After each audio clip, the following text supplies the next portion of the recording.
Genesis, chapter 35. God said to Jacob, "Go up to Bethel and settle there, and make an altar to the God who appeared to you when you fled from your brother Esau." So Jacob said to his household and to all who were with him, "Get rid of the foreign gods that are among you, and purify yourselves and change your clothes. Come, let us go up to Bethel, where I will make an altar to the God who heard me in the day of my trouble and who has been with me wherever I have gone." So they gave Jacob all the foreign gods they had and the earrings they wore in their ears, and Jacob buried them at the foot of the big tree near Shechem. When they left, the terror of God fell on the surrounding cities so that no one dared pursue the sons of Jacob. Jacob and all who were with him arrived at Luz, which is Bethel, in the land of Canaan.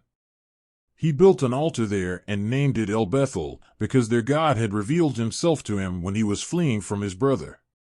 Deborah, Rebekah's nurse, died and was buried near Bethel, at the foot of the oak, which is why it was called Alumbakut.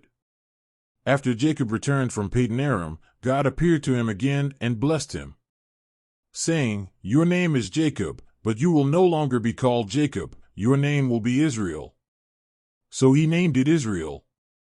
And God further said to him, "I am God Almighty, be fruitful and multiply. From you shall come a nation and an assembly of nations, and kings shall be among your descendants.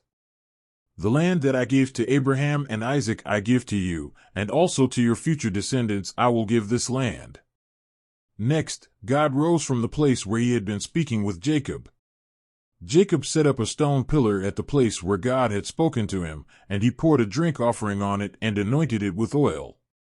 Jacob named the place where God had spoken to him Bethel.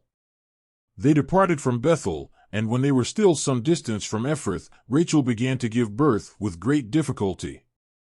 And while she was in so much pain trying to give birth, the midwife said to her, "Don't be afraid, you're going to have another boy." Already on the verge of leaving her life, when she was dying, she named her son Benoni. But his father named him Benjamin. So Rachel died and was buried by the way to Ephrath, which is Bethlehem. Over her grave Jacob erected a pillar, and to this day that pillar marks Rachel's tomb.